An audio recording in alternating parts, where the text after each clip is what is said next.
Hi, it's Jacob here, and I want to share with you a new accessibility feature in iPadOS 26 that means you can make your cursor appear on screen in really visible and easy to find ways, which is great for when you're modelling lessons on the whiteboard in class, or when you're teaching a workshop and you want people to follow along with what you're doing, or even when you're making a YouTube video like this. So you'll notice first of all with iPadOS 26, we haven't got that circular cursor anymore. Instead, it's more of an arrow shape, which I think makes it feel more accurate because you know where you're aiming when you click. But if we jump into the Settings app and then go to Accessibility, we can scroll down a little bit and we're going to find pointer options. Now on here we can change quite a few different things about how that cursor looks. The most obvious one is, I can make it quite a lot bigger like this. And you'll find a size that works best for you. For me, when I'm teaching, I like it to be slightly bigger so you can see it easier on the screen. You'll also notice that I've turned on increased contrast at the top here.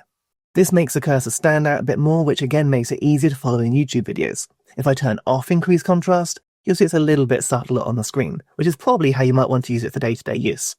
And then of course we could also change the colour. And this is going to add an outline colour to the cursor. It won't change the whole cursor itself. Now these colours are all quite muted and dark, and that's because I've got increased contrast turned on. If I quickly jump back and turn off the increased contrast and then go back to colours, you're going to find some much brighter options. And we can change the thickness of these lines as well if you want to, and you can find something that works really well for you. This makes the pointer really easy to find on the screen, and it makes it really easy to use when you're teaching, presenting, or creating content like this.